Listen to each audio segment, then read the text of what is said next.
Hello बच्चों, let's read this question. The question say that animal starch is the other name of option A amylose, option B maltose, option C glycogen, option D amylopectin.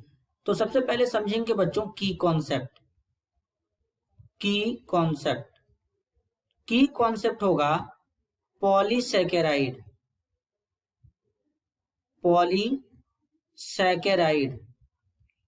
अब बच्चों polysaccharide क्या होते हैं? Basically polysaccharide का मतलब होता है कि ऐसे कार्बोहाइड्रेट जिनका हाइड्रोलिसिस करने पर मोनोमर के ढेर सारे मॉलिक्यूल मिलेंगे, उन्हें पॉलीसैकेराइड कहते हैं।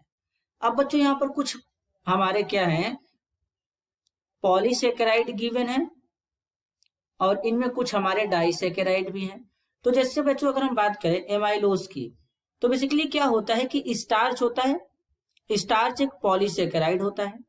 अब स्टार्च क्या होता है, स्टार्च में दो कंपोनेंट होते हैं, एक होता है बच्चों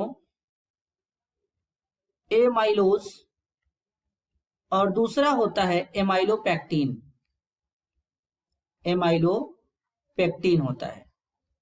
अब स्टार्च जो होता है बच्चों ये प्लांट में पाया जाता है, बेसिकली प्लांट के अलावा जैसे इसमें प्लांट में जैसे बच्चों ये कहां पाया जाता है, पोटैटो में पाया जाता है, राइस में पाया जाता है, इन सब में स्टार्च पाया जाता है। अब बेसिकली बात करें बच्चों माल्टोज की, तो माल्टोज जो होता है बच्चों इसे क्या कहते हैं, माल्टोज को माल्ट शुगर कहते हैं, माल्टोज को माल्ट शुगर कहते हैं बच्चों। अब बच्चों जो ग्लाइकोजन होता है, माल्टोज एक डाइसैकेराइड होता है बच्चों, लेकिन जो ग्लाइकोजन होता है, ग्लाइकोजन एक पॉलीसैकेराइड होता है।